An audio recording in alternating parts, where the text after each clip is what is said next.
नमस्कार, स्वागत है आपका उत्तराखंड खबरनामा न्यूज़ में। मुख्यमंत्री पुष्कर सिंह धामी ने सर्किट हाउस काठगोदाम में अधिकारियों के साथ विकास कार्य को लेकर समीक्षा बैठक की। इस दौरान उन्होंने अधिकारियों की कार्यशैली पर नाराजगी भी जाहिर की। अधिकारियों को कड़े लफ्जों में उन्होंने अपना स्पष्ट संदेश देते हुए कहा कि भ्रष्टाचार किसी भी कीमत पर बर्दाश्त नहीं किया जाएगा। विकास कार्यों को देखते हुए जनप्रतिनिधियों की सुनवाई होनी चाहिए। हर कार्य में गुणवत्ता लाने की जरूरत है। जनहित से जुड़े मुद्दों पर प्राथमिकता के साथ अधिकारी समय पर पूरा करें। उन्होंने वन विभाग, पीडब्ल्यूडी, परिवहन विभाग, सिंचाई समेत तमाम विभाग के अधिकारियों को स्पष्ट संदेश दिया वे कार्य को समय से पूरा करें। जो भी कार्य लटके हुए हैं उनमें तेजी लाई जाए। वहीं मुख्यमंत्री पुष्कर सिंह धामी ने खनन में हो रही देरी को लेकर कहा कि गोला खनन अवधि खत्म होने जा रही थी, जिसको लेकर उनके द्वारा खनन की अवधि बढ़ाने को लेकर उनकी तरफ से वन और पर्यावरण मंत्री से आग्रह किया गया, जिसके पश्चात वन एवं पर्यावरण मंत्री के द्वारा गोला नदी में खनन की अवधि को बढ़ा भी दिया है। तो वहीं कुमाऊं की सभी नदियां जिसमें गोला नदी, शारदा नदी, दबका नदी और कोशी नदी में खनन की अवधि को बढ़ा दिया है और प्रदेश में एक समान खनन की रॉयल्टी भी लागू कर दी गई है। देखिए, मैं समय समय पर सभी विभाग के लोगों से मैंने कहा है कि कोई भी विभाग अपने काम को दूसरे के ऊपर न टाले। एक विभाग दूसरे पर टालता है, दूसरा तीसरे पर टालता है। इस प्रकार से कामों में विलम्ब होता है और कहीं भी पेंडेंसी नहीं होनी चाहिए, क्योंकि जीरो पेंडेंसी के आधार पर हम लोग काम कर रहे हैं। एक कार्य संस्कृति उत्तराखंड के अंदर बने, उत्तराखंड के अंदर लागू हो, उत्तराखंड के अंदर आगे बढ़े।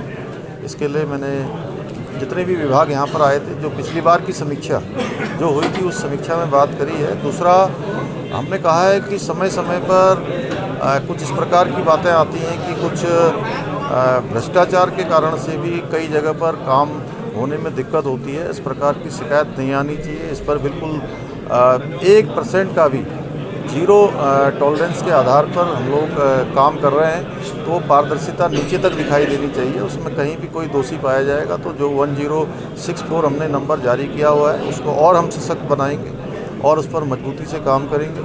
जनप्रतिनिधियों के सामाजिक क्षेत्र में काम करने वाले लोगों को हमारे शासन के लोग, प्रशासन के लोग अत्यधिक गंभीरता से लें और उनकी बातों को गंभीरता से लेकर जो भी दूरभाष इत्यादि हैं उस पर भी उनका सकारात्मक रूप से जवाब होना चाहिए, सकारात्मक रिस्पांस होना चाहिए। सबसे पहले तो मैं भारत सरकार के हमारे जो वन एवं पर्यावरण मंत्री हैं माननीय भूपेंद्र जी, उनका धन्यवाद करता हूं, भूपेंद्र यादव जी का, कि उन्होंने तत्काल जो हमारी 23 तारीख को गोला की जो अवधि है वो समाप्त हो रही थी और वहाँ पर बैठक भी नहीं हो पाई। हमने उनसे अनुरोध किया तो उन्होंने उसको बढ़ा दिया। इसके साथ साथ सभी नदियाँ जो गोला है, कोसी है, दाबका है, शारदा है, चारों को बढ़ाया है और आगे भी हमने उनसे अनुरोध किया है कि आगे भी हमारा बढ़ा दिया जाए, आगे आने वाले वर्षों के लिए भी उसको विस्तारित कर दिया जाए।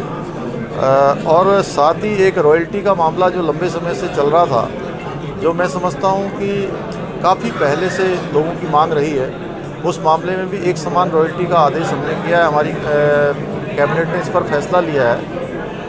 हमारा प्रयास होगा, क्योंकि इसमें खनन जो हमारा यहाँ का व्यवसाय भी है और हज़ारों लोगों को कहीं न कहीं रोज़गार देने का काम करता है हमारी सरकार, और हम चाहते हैं कि उन सब खनन से लगे हुए लोगों को रोज़गार हो।